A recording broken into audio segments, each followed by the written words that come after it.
ნიკა მელია გვერდება პირდაპირ ეთერში ნაციონალური მოძრაობის ოფისიდან. მივესალმები მას, მოგესალმებით ნიკა, დიდი მადლობა რომ ხართ ჩვენი სტუმარი. მადლობა, მოგესალმებით თქვენ, მადლობა ჩავთვლით. ნიკა, ვეღარ დავითვლით იმდენჯერ გახსენათ დღეს პრემიერობის კანდიდატმა. და მთავარი რაც მან თქვა იყო რომ კანონი უნდა აღსრულდეს. აი რას ელოდებით ამ განცხადების შემდეგ და რამდენად მცირე ვადაში? დიახ, იცით არათუ კანონი უნდა აღსრულდეს, კონსტიტუცია უნდა იყოს რეალურად ქვეყანაში ქმედითი, სამართლებრივი წესრიგი უნდა დაბრუნდეს და კანონის უზენაესობა უნდა დაბრუნდეს და დემოკრატიული სახელმწიფო უნდა ვაშენოთ. სახელმწიფო ინსტიტუტებს უნდა დაემსგავსოს, მართლმსაჯულებას უნდა დაემსგავსოს და იმიტომ რომ დიდარი ადამიანი ხარ, საკუთარი მოსასახერო პერსონალები არ უნდა ყავდეს დანიშნული ცხოვრების, არ ვიცი, ბოლომდე, როგორც მას სურს, მაღალ თანამდებობაზე, მათ შორის კონსტიტუციური ორგანოს ხელმძღვანელად და ხელმძღვანელებად. აი ეს არის თავარი, იგივეს ვიტყვი მე და იგივეს ვამბობ ჩვენი კოლეგები. ნიშნავს როცა ამას ამბობს ღარიბაშვილი. საზოგადოება დღეს როგორც რა ვადებს ნიშნავს ეს თქვენთვის, რამდენად სწრაფ გადაწყვეტილებას ნიშნავს. ბატონი ღარიბაშვილი რასაც ამბობს, იმიტომ არა რომ აქ მე მინდა ეხლა გულზე ჯირი ვიტყა, ბატონი ღარიბაშვილი რას ამბობს, აბსოლუტურად არ არის საინტერესო, ეს გახალთ ვერიდები ეპიტეტებისგან შეურაცხყოფელი არ იქნება თუ ვიტყვი კომიკური პერსონაჟი ადამიანი რომელიც 10 წუთით ადრე საქმის კურსში არ იყო რომ განცხადება დაეწერა თანამდებობიდან წასვლის თაობაზე და დააწერინა ბიძინა ივანიშვილმა, მე ბიძინა ივანიშვილმა თქვა რომ ჩემი ღარიბაშვილი ირაკლი არის სათადარიგო თამაშეო, როცა მინდა შემოვიყვანო, როცა მე გავიყვანო, ამ ყველაფერზე ხო საუბრობდა ის დიდარი ადამიანი. ახლა მოიყვანა აიყვანა ტრიბუნასთან დღეს და ალაპარაკა ღარიბაშვილის ივანიშვილმა ყველაფერი რაც მას სურდა. დღეს ღარიბაშვილი კი არ საუბრობდა, ღარიბაშვილი არის ადამიანი, რომელსაც ასეც ჩაძახებს ივანიშვილი, იმას ამოძახებს. ბატონი ივანიშვილი არ ზრდის საფრთხეს თქვენთვის. აი ამას გეკითხებით სწორედ. რა საფრთხეს ზრდის? საფრთხეს ღარიბაშვილის დანიშვნით. ღარიბაშვილის აი ნომინალურად დანიშვნით ქართული ოცნება უახლოვდება პოლიტიკურ დასასრულს. დიახაც, თუ კი აქ ძალას გამოიყენებენ და ისინი ეცდებიან ახლა უკვე იძალადონ ჩვენზე, ვპირდები რომ აქ არავინ არ აპირებს ძალადობას შიშველი ხელებით, სიმღერით, მომღიმარი სახეებით და ამ ქვეყნის სიყვარულით ვიდგებით ძალიან მტკიცედ და ძალიან მშვიდად. არანაირ ძალადობას არ ექნება ადგილი და თუ კი ამ ყველაფერს გააკეთებს ქართული ოცნება ივანიშვილის სახით უბრალოდ მე ვფიქრობ რომ დღეები ექნება დასათვლელი. კაპიტოლიუმის მაგალითი ახსენა დღეს. რაღაცა რასაც კაპიტოლიუმის მაგალითი ახსენა. პირდაპირ გეუბნებით, ბატონი ღარიბაშვილი აბსოლუტურად არ არის საინტერესო რასაუბროს. ბატონი ღარიბაშვილი არის მარიონეტი დიდარი ადამიანის ხელში. ამ კუთხით შეიძლება იყოს მისი განცხადებები საინტერესო. მე მესმის, მაგრამ სწორედ თქვენს ლოგიკას ვაგრძელებ. ის თუ ივანიშვილის პოზიციის გამოხმაურებელია, როცა ეს მინიშნება, რომ აი კაპიტოლიუმზე შტურმის დროს მაგალითად მსხვერპლი იყო. აი ამის თქმა არის მისი მხრიდან შიშის დათესვა, ვთქვათ, გაფრთხილება ერთგვარად რას ნიშნავს? კი ბატონო, მე არ ვამბობ პარალელი სხვა თემა. აბსოლუტურად არასწორი პარალელია. თუ შეიძლება ვიტყვი თავგას, რის გამოც ახლა ივანიშვილმა დაასახმა ღარიბაშვილი პრემიერ-მინისტრის თანამდებობაზე მეორეჯერ, გეტყვით ამას.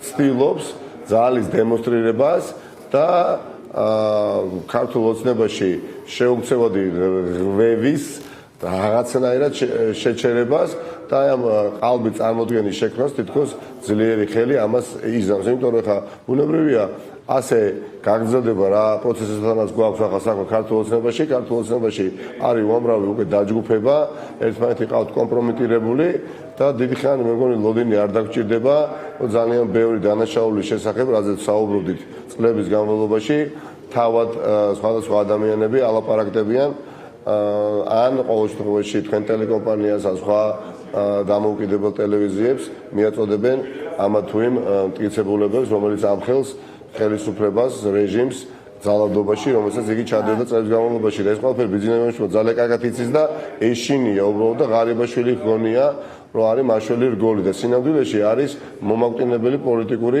ფიგურა ქართული ოცნებისთვის. შეუძლებელი არის ღარიბაშვილი დღეს იდგეს ტრიბუნასთან, უსმენდეს შენ საქართველოს მოქალაქე და განიმშვალო ამ ქვეყანაში ცხოვრების სურვილით და კონდეს იმედი, რომ ერთ დღეს შეიძლება ქვეყანა განვითარდეს. შენი შვილი დაიბადოს ამ ქვეყანაში და მას კონდეს ბედნიერი მომავალი. ფული ვისაც აქვს მართლაც ამ ქვეყანაში და საკუთარი შრომით გამომუშავებია, ისიც კი აღარ არის ბედნიერი. თანაბრად გასაჭირში არის ყველა ადამიანი მატერიალურად შეძლებული და შეუძლებელი. რიგარეში არჩევნებზეც მინდა კითხოთ. შეუძლებელი შია, თორე ბედნიერი ადამიანი დღეს არ არსებობს ამ ქვეყანაში. იმის მაგივად ესაუბრა ამ სიდუხჭირიდან როგორ უნდა გამოვიდეს და აძლევს კრიზისი ქვეყანამ სოციალური, ეკონომიკური, ეპიდემიოლოგიური, პოლიტიკური 24 საათის განმავლობაში აპირებს ეს ადამიანი საუბარს რეპრესიებზე, ძალადობაზე, დაჭერებზე, თქვენი ყავით დღეს და ნაციონალური მოძრაობა პირველი თემა. რიგარეში არჩევნების თემა, რომელსაც ეს საკითხი. მან თქვა, რომ დახურულია ეს საკითხი. ოპოზიციის მხრიდან დიალოგზე რა რესურსი არსებობს თქვენთვისაც დაიხურა თუ არა ამ ხისტი მოჭრილი განცხადების შემდეგ ეს თემა თუ რა ფორმით შეიძლება გაგრძელდეს ამაზე საუბარი. იცით რა არის აქაც წარმოაჩინა კიდევ ერთხელ ბიძინა ივანიშვილმა საკუთარი დამოკიდებულება პროცესებისადმი. მაშინ როდესაც ოპოზიცია მიუხედავად უმძიმესი ფონისა ძალას პოულობს საკუთარ თავში და არის კონსტრუქციული და ყურს უგდებს საერთაშორისო პარტნიორებს, ჩვენ აქციაც კი გავაუქმეთ ჩანიშნული, რომელიც იყო 25 თებერვალს და დიახაც ზადყოფნა გამოვთქვით, რომ დავსხდებით მოლაპარაკების მაგიდასთან რეჟიმის წარმომადგენლებთან, ხო? იმიტომ რომ მართლა ძალიან დიდი თხოვნა და სურვილი აქვს საერთაშორისო. სისუსტე თქვენ არ აღიქვეს ეს ერთგვარად და დათმობად. ვინ? არავითარ შემთხვევაში სისუსტედ არ აღიქვება. ჩვენ ახლა მებრძოლები და ჩვენ ხელისუფლება ვიგულისხმებ ბუნებრივი. ორთაბრძოლი რომელიღაცა ხელჩართული ორთაბრძოლის რაღაც მესამე თუ მეორე ხარისხის მატარებელი ხალხი არა ვარ და მოჭხუბარი ხალხი არა, ვართ პოლიტიკოსები, რომელსაც გვინდა რომ ქვეყანა განვითარდეს და დამთავრდეს ეს ჭაობში ჩვენი გაუთავებელი ყოფნა. რაც დღეს ბატონმა ღარიბაშვილმა განაცხადა, არ დარჩება შეუმჩნეველი საერთაშორისო ჩვენი პარტნიორების მხრიდან. ნაციონალური მოძრაობა ახსენეთ და მინდა გამოგეხმაუროთ. და დაწვევოთ თქვენს ასე ფიქრობთ. არანაირი მნიშვნელობა არ აქვს, უკვე აღარ აქვს, ეხლა თავს ვარ მოვიტყვილეთ. არანაირ პარტიულ ნიშანს. არც ერთი პოლიტიკური პარტიული პოლიტიკა ამ ქვეყანაში არ გაკეთდება, სანამ აი წესყობილება ოლიგარქიული გვაქვს სახელმწიფოში. ჩვენ გვინდა ქვეყანაში იყოს დემოკრატიული წესყობილება, ამიტომაც გავერთიანდით განსხვავებული ადამიანები ამ ქვეყნის გადასარჩენად, რაც არ უნდა ხალხმა ჟღერდეს. რაშუაშია ფიზიკურად კი ბატონო, ახლა ნაციონალური მოძრაობის ოფისიდან ის იყო ეს ოფისი, ნაციონალური მოძრაობის ოფისი, ორი კვირით შეიძლება მეთქვა, მაგრამ ეხლა რა მნიშვნელობა აქვს? გინდა დაარქი პარტია სიხარული, გინდა პარტია ნაციონალური მოძრაობა, გინდა პარტია არ ვიცი, ლელო, გირჩი, ლეიბორისტული პარტია. პოლიტიკა არის გადასარჩენი და ხელისუფლება, რომელიც ბიძინა ივანიშვილის პირით საუბრობს დღეს ღარიბაშვილი ერთი და იგივე და ამბობს, რომ არ ვაღიარებ ქვეყანაში ოპოზიციას და ოპოზიცია სანამ არსებობს პრობლემები მექნება, მე ამიტომ ოპოზიცია წავიდეს თავიდანვე ციხეში, ხო? არ უნდა დამემორჩილოს. ახლა საუბარი იმაზე, რომ მე ნაციონალური მოძრაობის პარტიის თავმჯდომარე ვარ თუ არ ვიცი რომელიმე სხვა პარტიის თავმჯდომარე. არ აღიარებენ ოპოზიციას ქვეყანაში, ვნახეთ კონსტრუქციულ დესტრუქციულ ოპოზიციად დაყოფა და ასევე საერთაშორისო პარტნიორებზეც ვნახეთ ასეთი მიდგომა, რომ იქ ზოგი პარტნიორი არის გარკვეული პარტიის ინტერესების გამტარებული, ზოგი კონსტრუქციული, ზოგი დესტრუქციული. აი საერთაშორისო პარტნიორების კრიტიკა ფიქრობთ, რომ უფრო მაღალი დონიდან ელოდება ივანიშვილი, რომ აისახოს უფრო მკაფიოდ, როგორც შემაკავებელი ბერკეტი მის განცხადებებზე, ანუ საერთაშორისო საზოგადოება დემოკრატიული სამყარო გამოღვიძებულია და იღვიძებს და არა მხოლოდ ქართული საზოგადოება გაერთიანდა და გაერთიანდება კიდევ უფრო მეტად. მთელი საერთაშორისო საზოგადოება გაერთიანდება აი ამ რეჟიმის წინააღმდეგ, იმიტომ რომ რეჟიმი თანაც უკონტროლო რეჟიმი 21 საუკუნეში ევროპის კონტინენტზე ვერ იარსებებს. ეხლა ბიძინა ივანიშვილს ძალიან ბევრი რამ მოუნდა, რაც არის შეუძლებელი. მას მოუნდა რომ პარტიიდანაც წასულიყო, პოლიტიკიდანაც წასულიყო, ეს ყველაფერი ეთქვა საერთაშორისო საზოგადოებისთვის და ერთ თვეში სიტყვა გაეტეხა და კვლავ შემოbrunებულიყო უკვე არაფორმალური ბიძინა ივანიშვილი ქართულ პოლიტიკაში და თვალი ამაზე დაიხუჭა ჩვენ საერთაშორისო მეგობრებს. ხო ხედავთ რომ არ ხდება ესე. ხო არ არის დღე, როდესაც საერთაშორისო ავტორიტეტული მედიის წარმომადგენლები აი ამ ოფისში, დიახაც ოფისში, რომელიც არის ახლა გაერთიანებული ოპოზიციის საზოგადოების იმედი. დიახაც ეს ოფისი თუ დაეცა და მე ახლა ნამდვილად ციხეში წასვლის არც მეშინია და ციხეში წასვლის თვის დღიდან პოლიტიკაში მოსვლიდან მზად ვარ, მაგრამ ჩემი ციხეში წასვლაზე კი არ არის საკითხი და ასე კი არ დგას.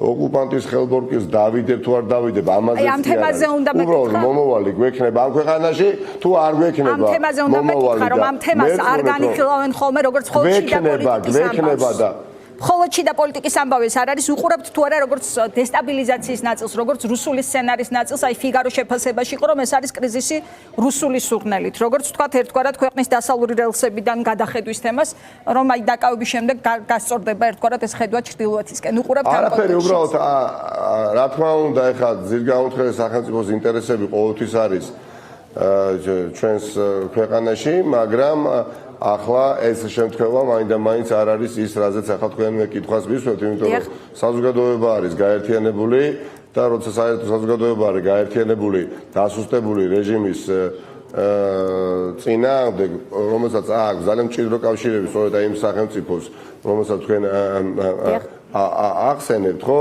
მეწვენე დასუსტებული რეჟიმი თავად მტრულად განწყობილ სახელმწიფოსაც არ აწყობს მოკავშირედ, იმიტომ რომ მათ ვერ მოახერხეს მათი დავალების შესრულება. ანუ ბიძინა ივანიშვილმა ვერ მოახერხა, ასე თქვათ, რბილი ძალით დაყოლიება საზოგადოების, რომ საზოგადოებაში პროტესტი გამქრალიყო, ხო? გარკვეულ წლების განმავლობაში იგი ახერხებდა ამ ყველაფერს, მაგრამ ყველაფერს აქვს საზღვარი და ლიმიტი ამოწურულია და იღვიძებს რა ქვეყანა იღვიძებს. კი ბატონო, ბოლო კითხვა. განურჩევლად პოლიტიკური გემოვნებისა. ეროვნული ერთხარეს ინტერესები დევს, მეორე მხარეს დევს ოლიგარქიის ინტერესები, რომელიც თავის მხრივ არის დამორჩილებული ერთ სახელმწიფოს მმართველობას და ეს სახელმწიფო არის დიახაც ჩვენს განათლისით თულად განწყობილი სახელმწიფო, ჩვენი მეზობელი სახელმწიფო, რომელსაც აქვს თავის ინტერესები. სუვერენული ხელისუფლება ჩვენ არ ყავს. კი ბატონო, ბოლო კითხვა, თქვენ იმუნიტეტის მოხსნის დღეს მიმართეთ შეერთებული შტატების ელჩს და დავუსვით მას კითხვა, რომელიც ეხებოდა თქვენს დაჭერასა და იმუნიტეტის მოხსნას შორის კავშირს. მაინტერესებს ამის შემდეგ თუ იყო მასთან კომუნიკაცია, ან თუნდაც დღეს ხომ არ გაქვთ თუნდაც სხვა დიპლომატიურ მისიებთან შეხვედრები დანიშნული, შეგიძლიათ ამ თემაზე გითხრათ მეტი. რამდენადაც ეს შესაძლებელი? საერთაშორისო პარტნიორებთან დიახაც მაქვს კომუნიკაცია და უახლოეს დღეებში შეხვედრაც კი მექნება, აი ამას კი ბატონო თქვენს ეთერში გულახდილად გეუბნებით და მიიღეთ ეს ანონსად, უახლოეს დღეებში მექნება შეხვედრაც კი. ეს არის და ეს მოკლედ ამ ისტორიის მართავს საელჩო და ევროკავშირის საელჩო ფასილიტატამის დაზუსტება შეიძლება? შეერთებული შტატების როგორც სახელმწიფოს ხარდასაჭერი განცხადებები ჩვენ უკვე ვიხილეთ, წავიკითხეთ, იქნება მრავალი სხვა. კიდევ რატომ? იმიტომ რომ სიმართლე არის ერთი და როცა სიმართლე არის ერთი და გამოსავალიც ძიმე კრიზისულ ვითარებაში არის ხოლმე ერთი და ეს ერთი არის ახალი არჩევნები, გარდაუვალი ხდება ახალი არჩევნების ჩატარება, იმიტომ რომ უბრალოდ კანონზომიერება, მოვლენების კანონზომიერება, როცა გამოსავალი ერთადერთია და თეორიულად ორი აღარ არსებობს, ხო?